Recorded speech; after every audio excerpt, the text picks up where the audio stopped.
pouvons dire que nous savons en qui nous avions cru? Est-ce que nous savons en quoi nous avons foi? Bien-aimés, on a toujours eu tendance à minimiser les notions de la foi, à minimiser les notions de la doctrine que nous avons. Les gens pensent qu'ils peuvent se conduire selon la foi. La foi. Mais quelle foi? La foi est basée toujours sur quelque chose. Vous croyez en quoi?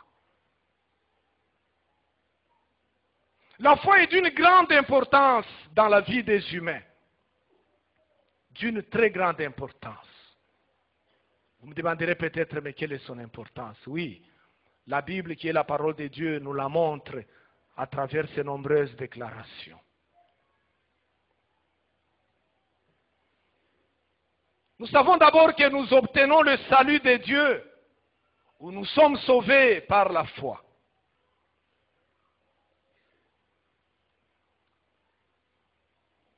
Les apôtres avaient dit dans Actes 16, 31,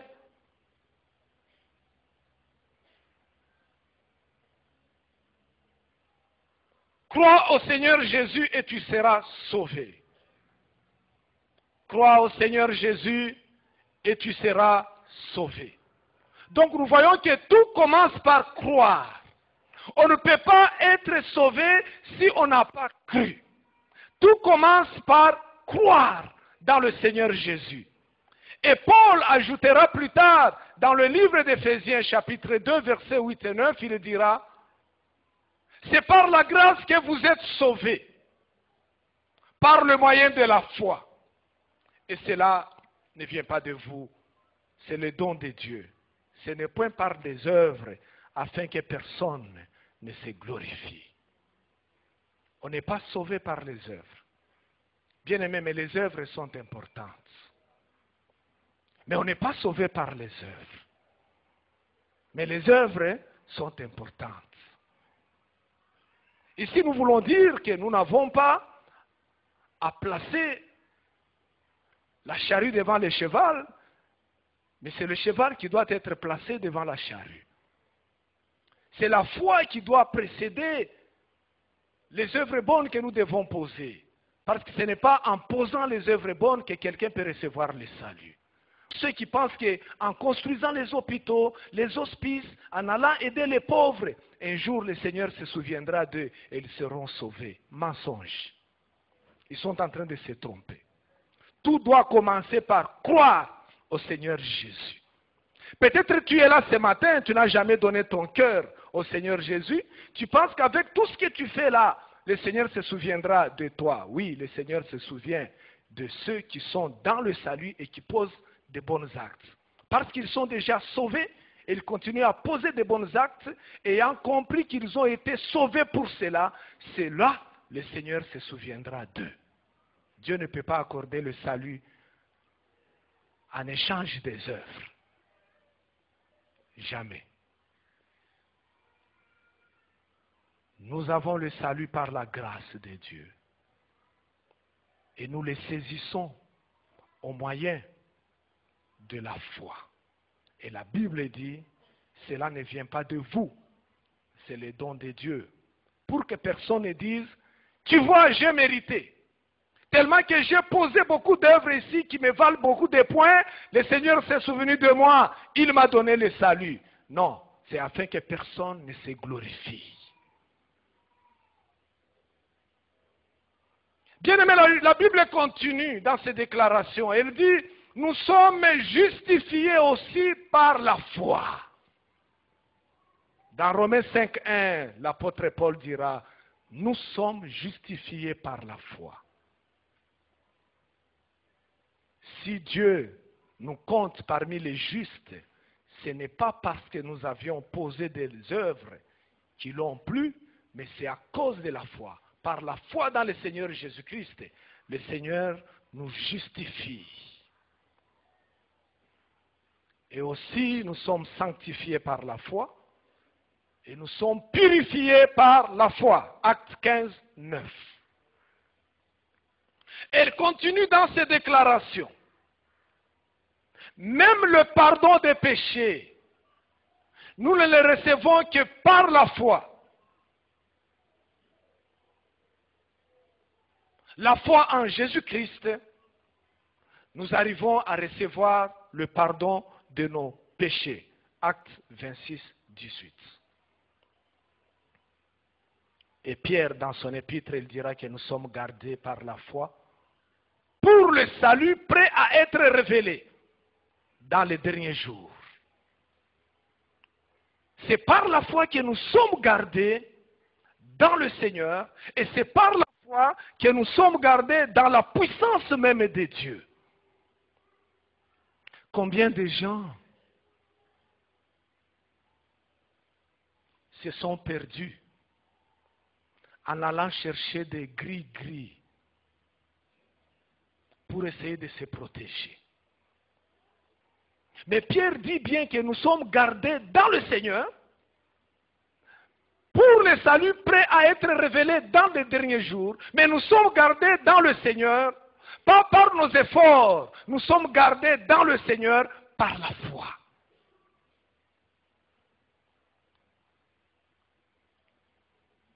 Et la guérison, nous la recevons par la foi. Nous sommes guéris aussi par la foi. Chaque fois que le Seigneur Jésus allait de village en village, comme la Bible le dit, de ville en ville, il trouvait les malades, il les guérissait. Si vous lisez bien la Bible, vous examinez minutieusement tous ces passages qui vous parlent de guérison, vous vous rendrez compte que à la fin, Jésus disait toujours, ta foi t'a guéri. Ta foi t'a guéri. Bien aimé, souvent, nous passons à côté de la guérison parce que nous avançons au Seigneur sans foi.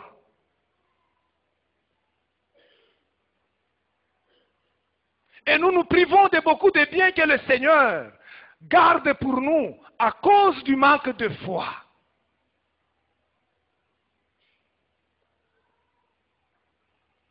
Et l'apôtre Paul continuera en disant, nous marchons aussi par la foi. Notre marche, c'est une marche de foi. Nous marchons non pas par la vue, mais nous marchons par la foi. Et nous surmontons les difficultés par la foi. Vous voyez que la foi a une très grande place dans la Bible. Depuis Abraham jusqu'aux apôtres, la foi a occupé une place très importante dans la Bible. Et nous dirons même que toute la vie d'un chrétien, c'est une vie de foi. Mais cette foi, bien aimé, a en son sein beaucoup d'éléments qui font qu'elle soit réellement une bonne foi. On ne peut pas parler de la foi si on ne commence pas par la fidélité. Dans la foi, il y a la fidélité. Dans la foi, il y a la croyance. Dans la foi, il y a la confiance en Dieu. Dans la foi, il y a l'obéissance. Quelqu'un ne peut pas dire qu'il a foi en Dieu s'il n'est pas obéissant au Seigneur. Dans la foi, il y a l'espérance. Il y a aussi la persévérance. C'est cette foi dont la Bible déclare que sans elle, personne ne peut être agréable à Dieu. La Bible dit, sans la foi, personne ne peut être agréable à Dieu. Au fait, quand la Bible dit, sans la foi, personne ne peut être agréable, elle ne parle pas de cette foi qui est une connaissance intellectuelle superficielle de Dieu. Non, la Bible parle de cette foi qui est une connaissance intime entre l'homme et Dieu. La Bible parle de cette foi dans laquelle l'homme est fidèle au Seigneur, il a confiance en Dieu, il marche avec l'espérance, il a la persévérance en lui.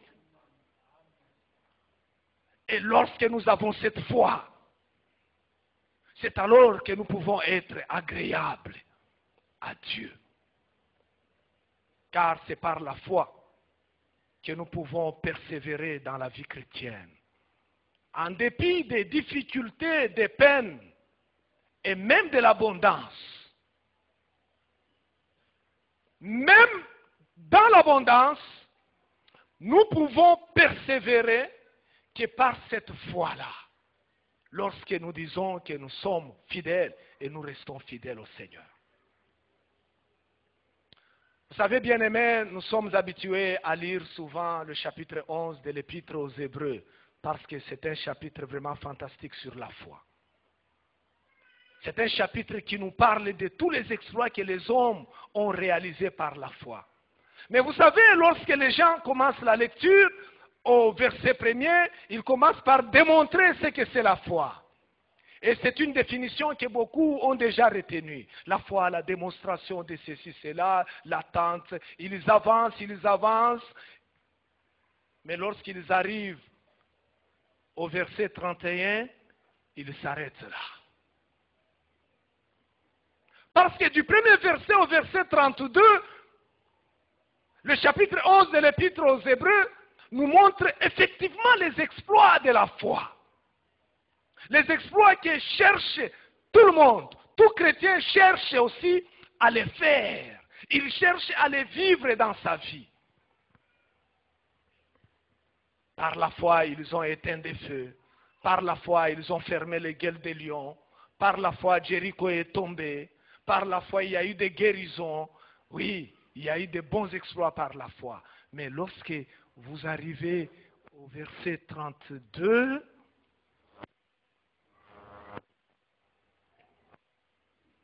l'auteur de l'Épître aux Hébreux dira, « Et que dirais-je encore?